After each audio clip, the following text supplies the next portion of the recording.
Poddin My Noggin, hosted by CK Sims, creating a platform to elevate, educate, and heal by creating a space where people can share their stories of struggle, triumph, and redemption.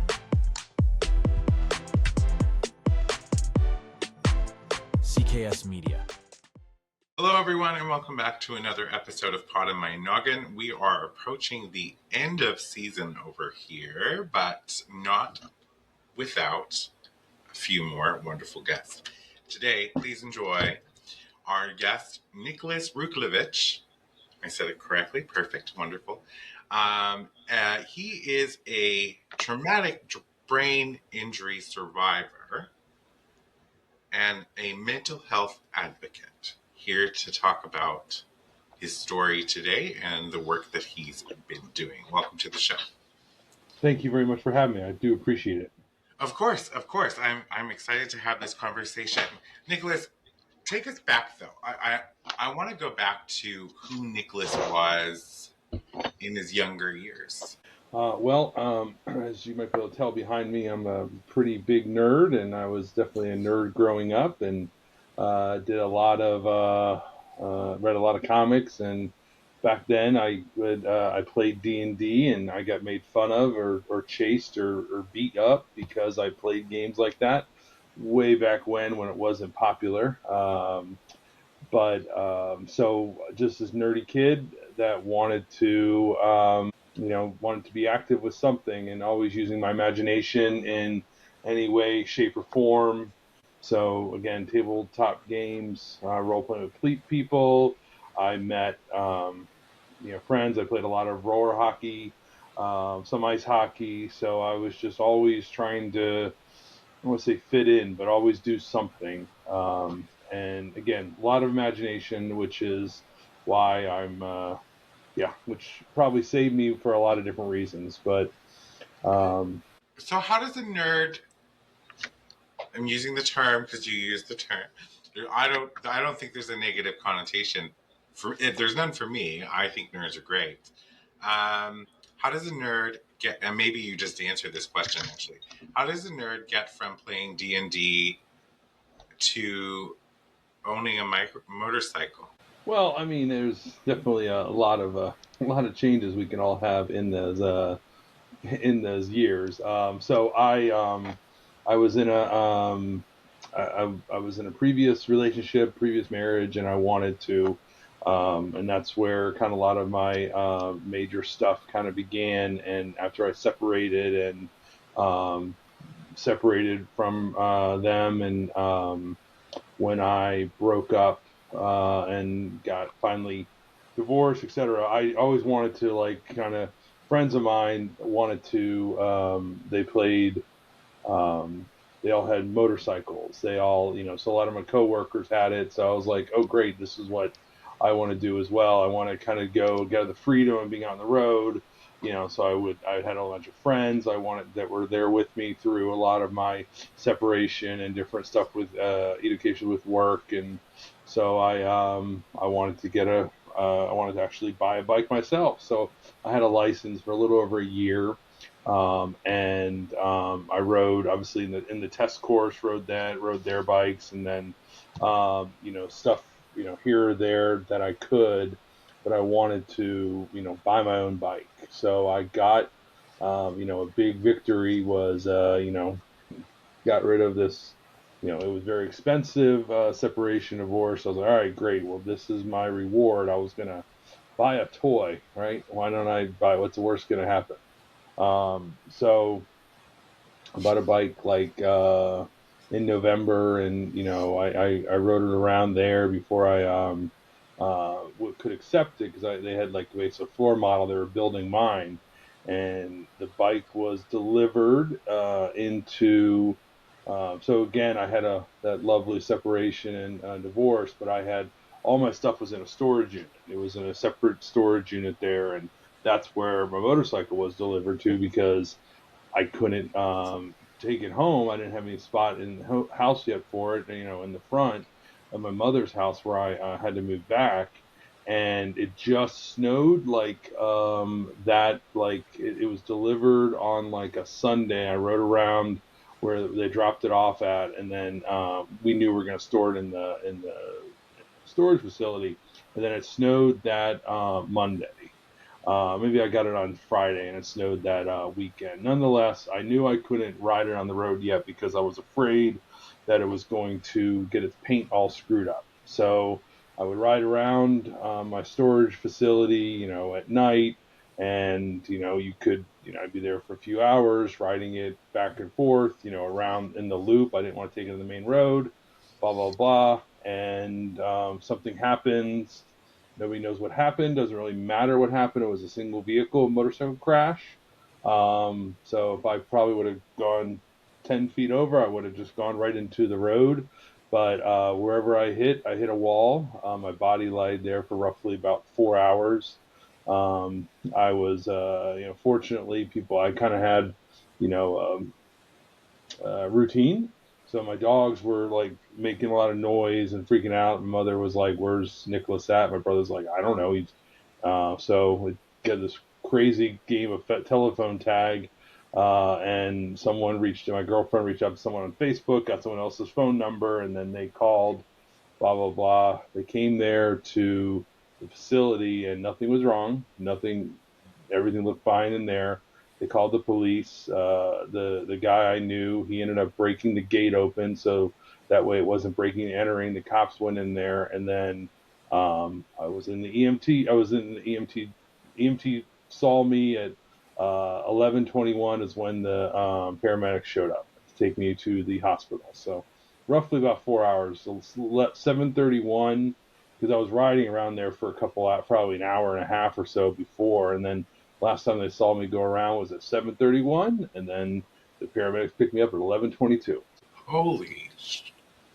So you're just in like a private parking lot, essentially. But I get the storage units. They have like the streets that loop around and Yeah, all of that sort of thing.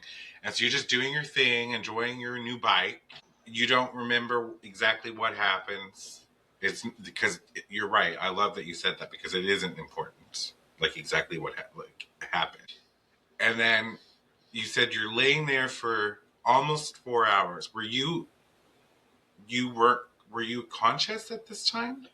technically yes. So so I had a separated pelvic circle. I broke my sacroiliac. I crushed my left orbital. I had a massive concussion, a right side brain bleed, subdermal hematoma. So I would say just a little bit of trauma. Every brain injury is different, and my cognition, right side brain injury is a lot of times your executive function, your responses, your vision, etc. Well, when the police came, I was technically responsive at the scene because I made noises when they came to get me. I would moan, or they try to talk to me, and I would make noise. So I was wearing a three-quarter helmet, otherwise I would have instantly died. There is no question. With a face bubble, I only have one external cut, which was right here, a bone pierced through my face, or I would have bled to death. I mean, there is no, yeah. It was in March, March 15th, the Ides of March, on the Traumatic Brain Injury Awareness Month. So I had a good double jeopardy. So I was taken over to the level 1 trauma that we have in Trauma Center in Nova Fairfax. And then I was taken right up into the trauma ward, and they were worried the bone was going to pierce my brain. Fortunately, I didn't have any brain surgery. The swelling that was able to go down, but I shredded my pelvis because of however the impact was.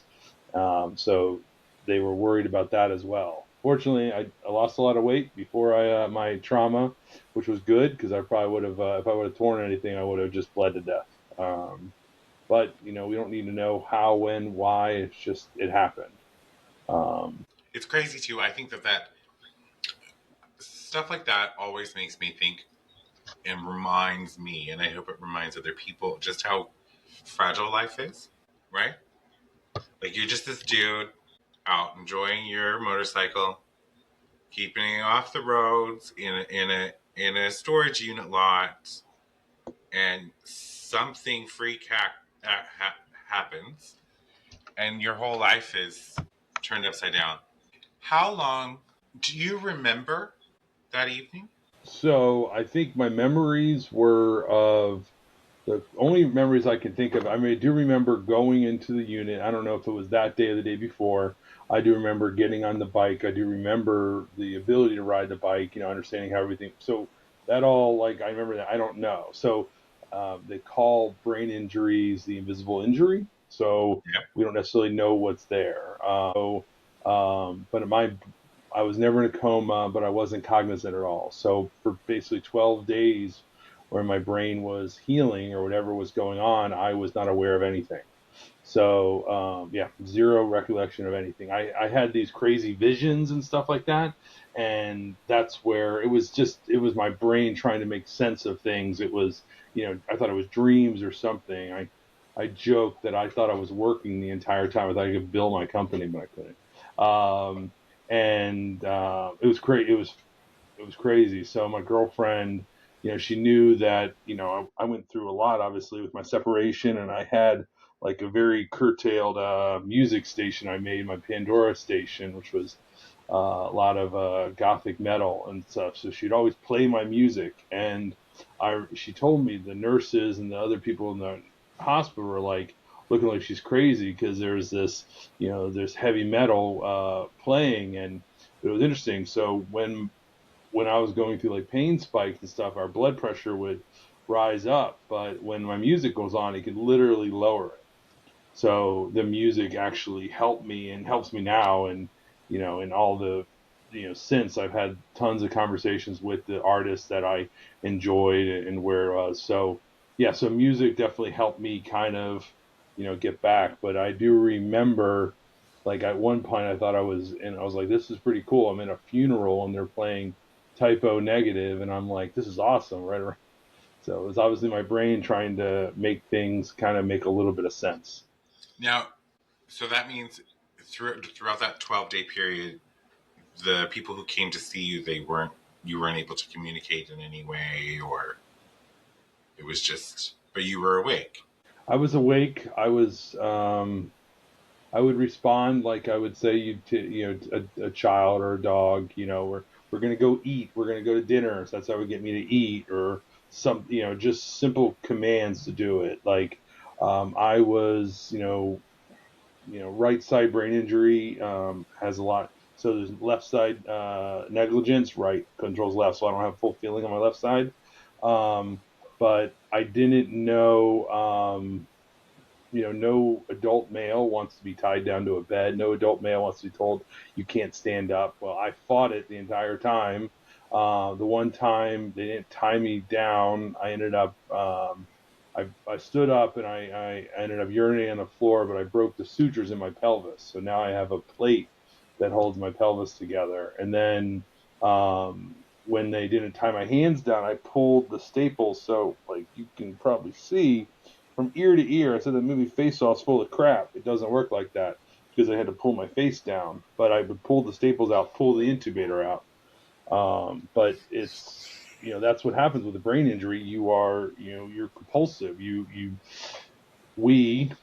Everyone survives differently. Everyone, handles it differently. It's so people can say when they've had a head injury, they get very angry or stuff. It's because their mind is trying to wrap things around that doesn't make sense.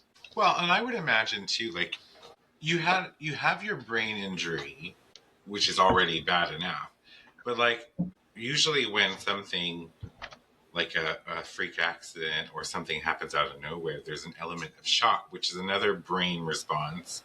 I can only imagine that for a period there, you were in what I'm going to air quote shock, because I don't know how much shock plays into the physiological response of brain injury, but you know what I mean? Like, I would just think that it was a lot of compounding, for lack of a better word, fuckery going on in your brain to try and figure out what the hell was happening to you. I mean And that, yeah. like, wow, I just, yeah. So 12 days, you were incoherent, I guess. Is that the correct term? Would that be a correct term? I wasn't cognizant. I wasn't cognizant. I was there, but I wasn't there. Is what I like to say. Like Okay. I was there, and but I wasn't there. I mean, yeah. I mean, I remember.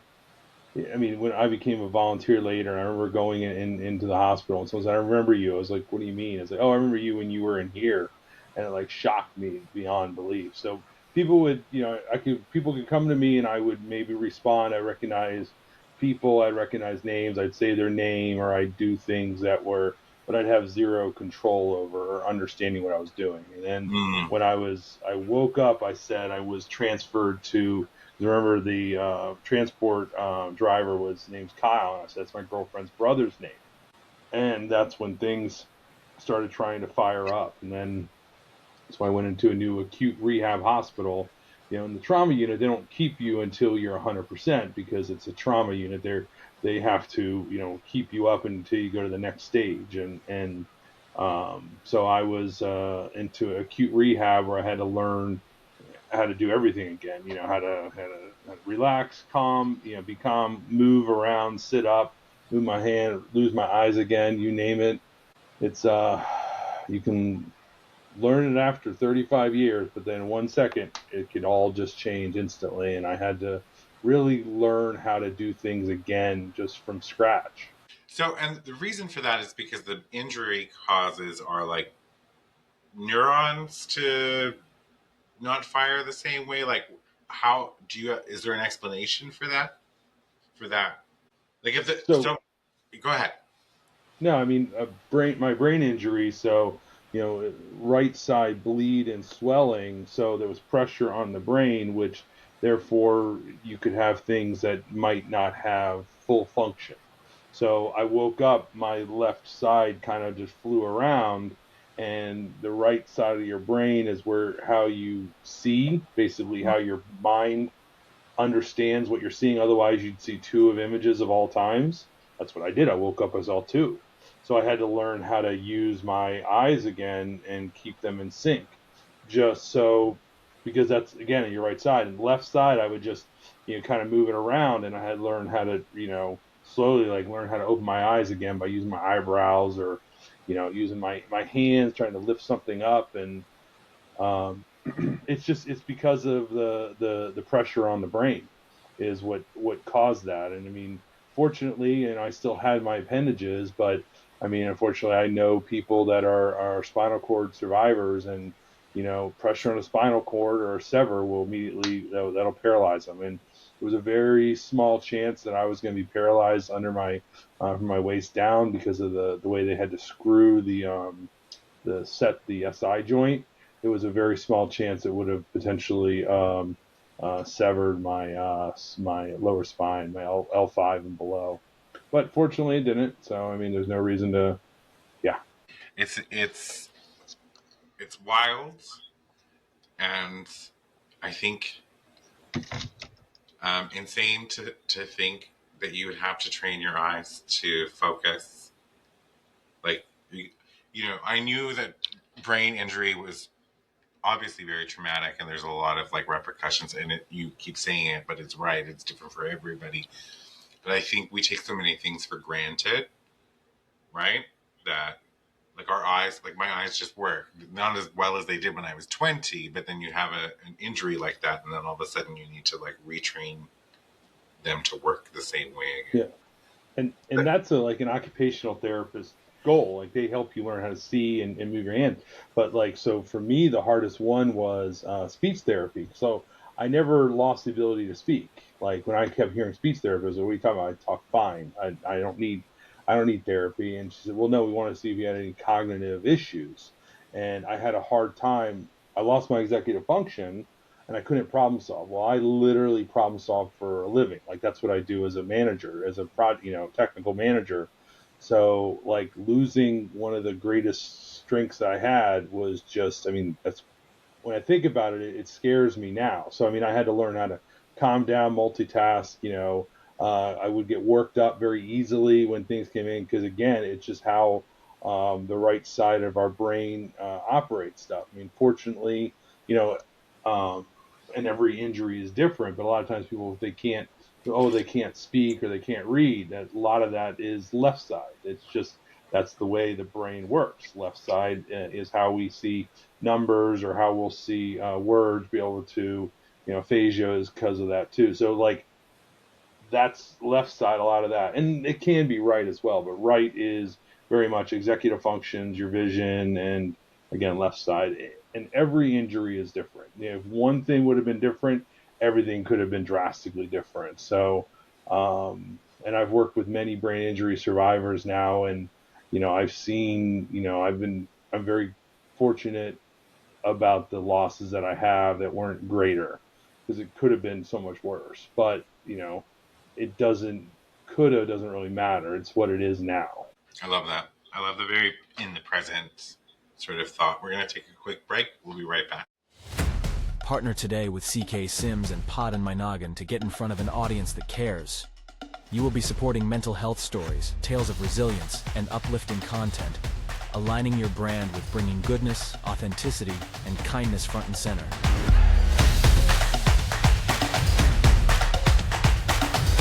This spot could be yours.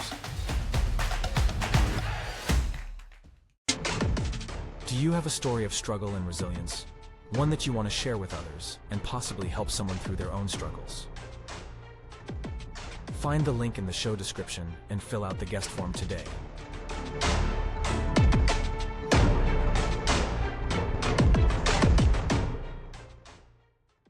Welcome back, everybody. Before the break, we have been talking to Nicholas Ruchlewicz. This is great. Okay, perfect. And he's been explaining to us how, I don't know how many years ago it was, actually. I know you said 35. You were 35 years old. Yeah, so it was in 2016. So it was a Still little fresh. 9 years and 7 months, 8 months. Yeah, that's crazy. So 10 years ago almost, he was riding his motorcycle on private property. Something happened and he suffered, could have been, which we know we're not talking about the coulda, but near life threatening injury. So you had a broken pelvis, I want to say that's right, and then a right brain bleed. You've told us about what that looked like for you afterwards. So you moved out of the trauma unit, you moved into acute care, right? You had to work with all of these people to rehabilitate, learn how to do all of the things all over again. How long did that take you? Like, how long does that take a person? What day is it now? I was, so we have to be careful. We don't want to outpace our healing. So we can only heal so much, and your body heals on in certain conditions. And so, like the bone would heal, like okay, you can't walk until July 15th, 2016. Okay, because they know 12 weeks your bone will be set and healed.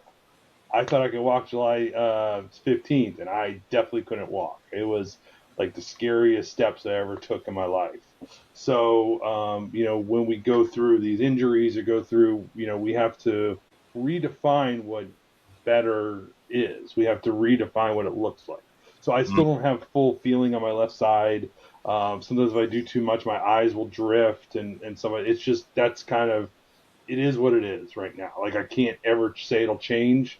They say like in a perfect condition, nerve heals like a millimeter at a time. Well, that's not a lot, when you have nerve damage.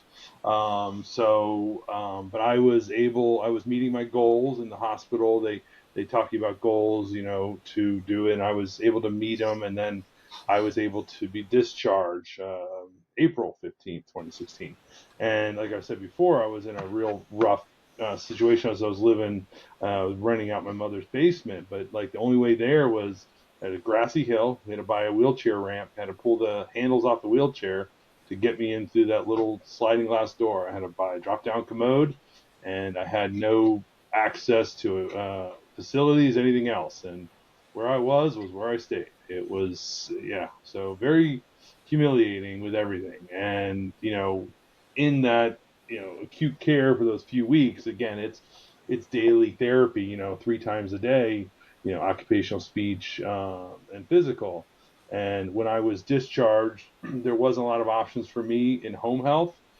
because I was non-weight bearing and I didn't have the access in the facilities, but I still did speech therapy. I still tried to do everything I could because, we can work out everything else, but behind our eyes, that's a very different type of workout. Um, but I was an outpatient for roughly 4 months, and then I graduated on my 36th birthday, August 17th, and that's where I went out. But I wasn't 100%, but that's when the therapist said, you leave here at like 75%, you'll get there on your own, and that's how it takes time, and I they say Rome wasn't built in a day. I mean, it takes time to heal, and sometimes you'll see the progress we've done. So I'm a mentor at the hospital, which I do appreciate dearly. Some of the opportunities I have to help out, and I've seen patients 1 week, and I've seen them 3 weeks later, and they are looking so much better. But I would never tell that to a patient because in that mindset, if someone told me you look so much better, I would have been so angry. But I can't do all this stuff.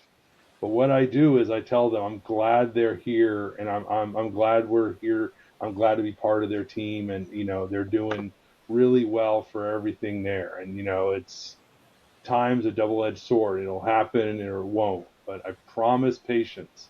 The sun will rise tomorrow, and sometimes just let a day be a day. It's okay. Just let a day be a day. It'll have less power over you. And again, little stuff like that, I've been able to help, myself and then help others through it. Did you receive training for this work that you're doing at the hospital? Nope. Just your own Well, personal life experience. so so the training we have is we have HIPAA and patient privacy training. That's what we have.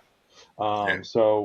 And it's different speaking to me than it would be speaking to a hospital staff because we're not going to stick you. We're not going to take any vitals or anything else. We're going to talk to you. And when all of a sudden you find someone else that has been through something, you're like, oh my gosh, you actually get certain things that I'm going through. Exactly right. And we don't actually know what people go through in this day and age. I mean, fortunately, I don't look like I kind of joked. I wish I had a scar across my eyelids. People would know I went through something, but I have a great set of hair that hides it. But trauma is the number one cause of death between 18 and 45. Technically 1 in 17, but that's just gunshots for that age. But 18 to 45 is trauma. So car accidents, shootings, falls, etc.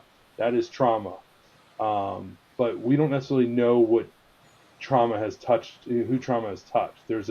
When I went back to work, I was a manager and I went to a meeting and a new person there didn't know who they were and introduced themselves. And I saw them like, weeks later and I was in work and I was on a walker and they said like, you're moving really well. And I was like, thank you. They said, no, you're really moving good. And I said, thanks. I appreciate it, man. What do you mean? He said, well, I was in a single vehicle car wreck in '99, and my body was basically split in half. I was in a coma for 3 months of that, and my eyes got, like, oh my gosh, are you kidding me? So that also taught me that just because someone doesn't wear this badge of what happened doesn't mean they didn't go through it. And that really was an eye opener for me, and not just expecting to be oh, this is what something is.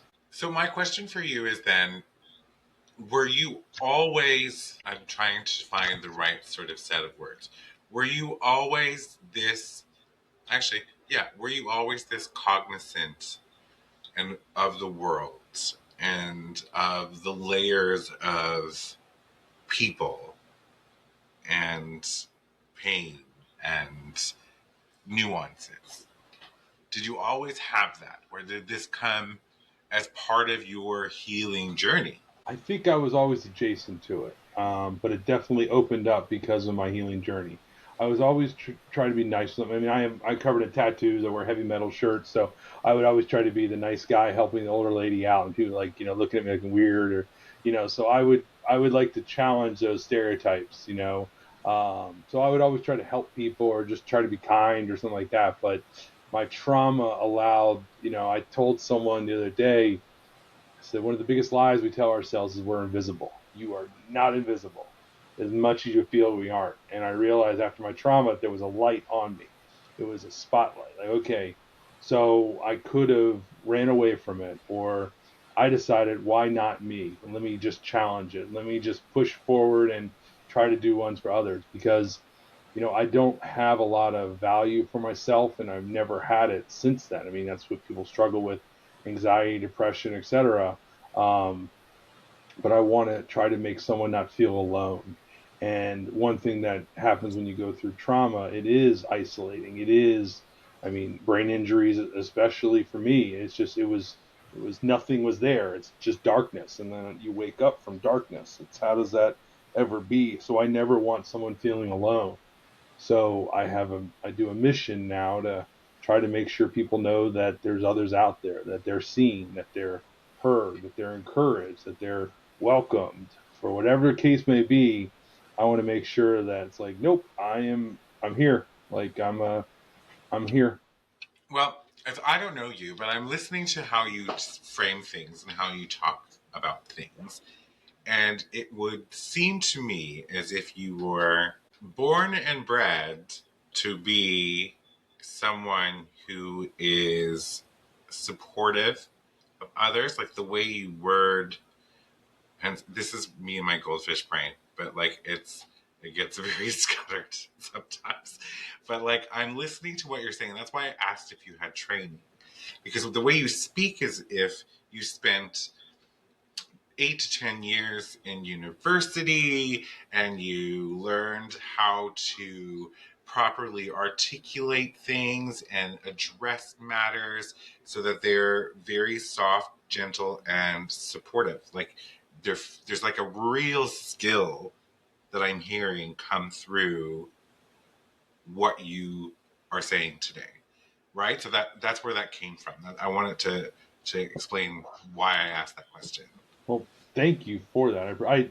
I appreciate it. I joke. I give the Cliff Notes version of therapy. I've only been in it for 15 years, and I didn't go. I didn't have any special training. I didn't go to any college or anything else. I started working and doing it. So I'm very fortunate. I do recognize that I have the ability to speak, and I'm very good at conversing, and I can speak with someone really and just be real, because I know what it's I want to be able to be connected to someone. I don't want to, like, it's funny, I always call, like, people that help me, different doctors and stuff, I call them like sir or ma'am, and they get, so it was like, how old do you think I am? I was like, I'm always subservient. If someone's helping me, I just, it's not older or not, it's just, respect. So I don't know. I guess that I'm very fortunate. I know what to say, because I look at myself. I try to look at myself in the third person. How do I like the way that made me feel? Did I like the way I handled that situation? Did I do that? If I was in the situation, what would I want to hear from me? So a lot of times that's how I take it and I speak, because if someone asks me this is what I would want to sound. This is what it would feel good for me. So I try to challenge myself at all times, trying to, how did I come across? Did I like who I was? I I've said to people, I said in a webinar recently, is like, just do the next right thing. Just do the next right thing. So I try to make sure that I can, in the end of the day, I see myself in the mirror and said, I did everything I could today, the best I could, and I want to make sure that, can always improve, but you know what? Some days it's a good day. That's a part of your value, right? Thank you. Yeah, it But it is. is. Because what you're describing is what people aspire to do, but fall short a lot, right? Because ego gets in the way.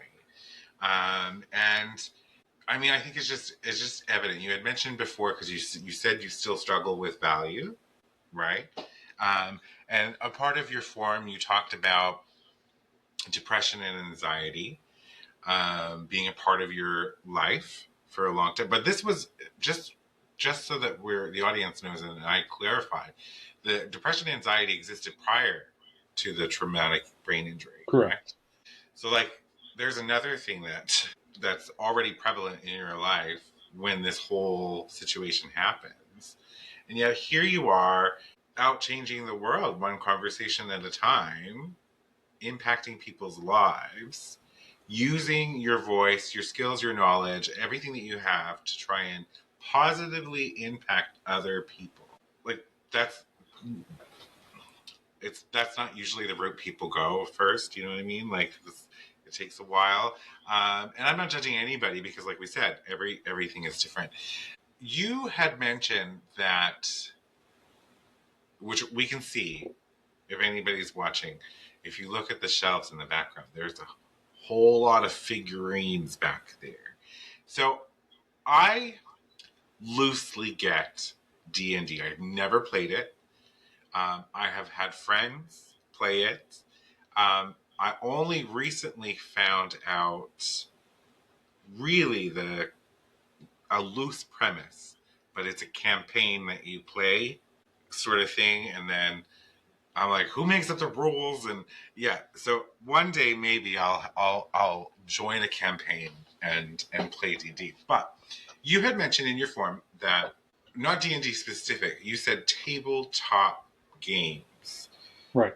which I that part confused me because that so. But that's not important. What I want, because I can Google that. How Well, did tabletop games help facilitate healing and the so creativity? I say D&D. I mean, I played D&D long ago, but I haven't played D&D in a very long time. I play Pathfinder, which is Paizo. It's a gaming company that is their biggest competitor. They're a very open and affirming gaming company, and I volunteer for the organization. So it's another thing. It still uses the math dice, still uses math rocks. That's all it is. Roll dice, come with a character. Here's a concept, do. So you asked me like, why did you say how did this help me?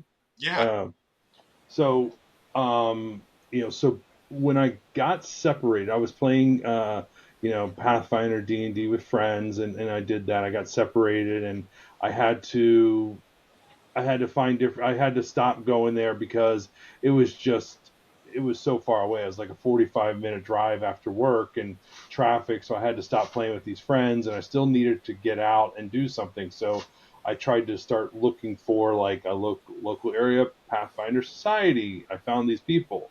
So I say that because when my separation happened, I did not want to be home alone playing video games. I could have jumped right back in World of Warcraft, all other crap, and do that stuff. I didn't want to do that. I wanted to push myself to go out. So I was constantly going out and meeting, I go to different places to play games. And that was my social sphere. So I had that through that, terrible event, that terrible separation and divorce. I had that outlet to say, okay, no, I don't want to be alone. I want to be occupy myself with people. So my trauma happened, which was crazy because some of the people that visited me in the hospital were some of my players or GMs. They visited me. It's like, wow, you have these things. So I always felt I want to be getting back into that. I came back when I was released from the hospital. I was in a wheelchair, and I remember going to the first game. Very overwhelming, the sound, the light, obviously in a wheelchair, but I was able to be at the table and try to feel not alone. And so I do so much of my effort in I volunteer for Paizo, for Organized Play Foundation through. So we actually run games all across the United States, technically globe, and I run it down the East Coast. I'm Northern Virginia, Washington, D.C., and we are it's very important to be very inclusive. Everybody feels welcomed. That is our big. That's one of Paizo's biggest stances they have. I mean, it needs to be open and affirming, and they have LGBTQ characters that they've introduced in the game. And we always want to make sure we can go somewhere and have someone feel safe. So for me, it's even more of a goal because I know what it was. I know what it was like to not feel safe, not feel comfortable where you are. So I tried to challenge the norm and step out of my comfort zone to go into these situations of games and do this. So I want to be able to provide a space for people not to feel alone or isolated. I joke that it just took a pandemic send everybody back into their basements.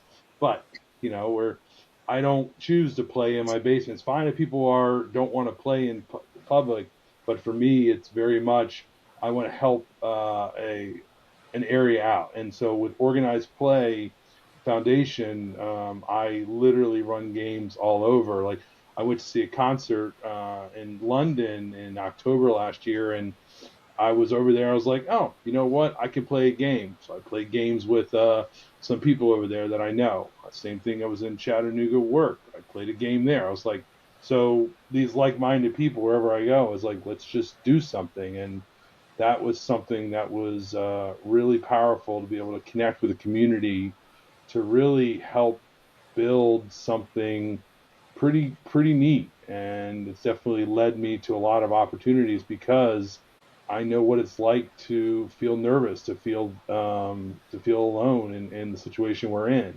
But we're not alone, and gamers are very, they're marginalized people, and gamers, LGBTQ community, they feel marginalized. So I want to make sure that when they are at our events, that everybody feels welcome and included. And what a better way to be creative together. Kind of like when I go to a concert, people have all different types of, where who they are, where they were before. But when they go to the concert, they came together with this common purpose. And the same thing with the game. I want people to be able to be creative and comfortable in this situation and setting so they can feel comfortable with what they want to do and build from. So that is why it's been such a very strong part of my healing, because of the social atmosphere that I've been able to build around it and the community and the contact. Now, if somebody wanted to play with you, like play one of your games, how would they go about doing that? Well, I mean, I have a meetup group in my in Washington D.C. area. But if you wanted to go, I mean, if they go to Paizo.com, Organized Play Foundation, we have games all over the globe. And I mean, you'll have my links, and I have a meetup group. But if you just look in your area, where can I find a Pathfinder or D&D game by me? You can probably find something. And you know back in my day when I was in high school, I would get, threatened or beat up because I played D&D. Now it's popular for some reason. I don't know, which is good. But, finding that community is what's important for people. And that's what matters the most, is trying to find that community for you. So I just came back from Philadelphia 2 weekends ago, and I did PAX Unplugged, which was 50,000 people playing this, all over board games, everything else. And I'm able to help run tabletop games for Pathfinder and Starfinder. And actually, this past weekend, I started something in Fairfax, Virginia, a little gaming day for Toys for Tots, and it got crazy. So this past Saturday, we did ran a game across the same game across 16 other stores across the country for a total of 23 tables, all while getting toys for charity. So we got, in my local store that I was playing at, we had 4 massive boxes filled with toys that we've been able to help bring. We didn't bring it all that night, but the fact is that we're trying to get people to come together in a charitable reason is really strong. And for me, again, that's the bleeding heart nature of it. Like I like that. I want to be able to help out and make it a little bit better for the next person. And if I found these math rocks that made this happen, or whatever nerdery that I went on, so be it. And you know it there's not many pictures of me, of my trauma, but there was one. I don't there was one with me holding a comic book, but you can see the scars and stuff in my head. And I went actually to a comic book show that weekend, not that weekend, many weekends, a year, 2 years later, and I met the writer of it, Jason Aaron. And if you might remember, I don't know if you saw Thor: Love and Thunder, Hmm? where yeah, so that was written off of his book, where Jane Foster has cancer. When she picks up the hammer of Thor, she loses it. But that one picture of me holding that comic book, I told Jason Aaron my story, and he was just, it was unbelievable for him. And So that's what's important about, we can do something creative and do something that might take someone out of whatever. And I said, how powerful is this? Someone that's stuck in your own mind thinking I can take something else and do anything. That is crazy. And obviously this was written way before my injury or the thought process was, but how cool is it that I was able to kind of do? And the same thing with, someone was commenting earlier, my Doctor Strange mug, I got this. Well, when I saw the movie Doctor Strange, I remember like being in tears in that movie and people looking like I'm crazy. I said, no, because when he was trying to relearn how to use his hands in the movie, I remember how painful it was in myself just trying to pick something up. And he is frustrated and angry, but I felt what he was doing. Like it was so, that's what it was like. That anger of something so simple, like don't talk to me like I'm a child. I can do this, but you can't. And it's just, so again, we find these ways of finding opportunities to grow ourselves, to help others in these crazy ways. Through creative market, again, with the band I know, and, I've told them how much their music meant to me, like being trapped in the darkness and trying to get out of it. And, how much their lyrics have helped me when we needed it the most. And that's the important thing of art, about kindness, about everything else we can do, is we can just show a little of it, and that someone can take that as a lifeline, and we don't know when they need it, but it's out there. And that's why I try to always do this, to let everybody know. I leave kernels everywhere I can to let people know that there's someone out there that's thinking or trying to find a way to connect something. I'll be a great connector, that's fine. And through trauma services, trauma survivors, I've been able to connect with a lot of good people, then be able to help find comfort and familiarity in whatever we're going through together. I love this. I love this. I will link all of the links to get in touch with Nicholas on the show description below. I want to thank you so much for being a guest. This was an incredible conversation. You are inspirational. I am so happy that you were able to take that bag of sour milk and turn it into a masterpiece where you're helping people. And yeah, I just thank you very much for being here. For everybody at home, until next time, get out there and live your wildest dreams. For media and sponsorship inquiries, email info@cksims.com or visit cksims.com and fill out the contact form. Be sure to subscribe so you don't miss an episode. A new episode airs every Saturday. CKS Media.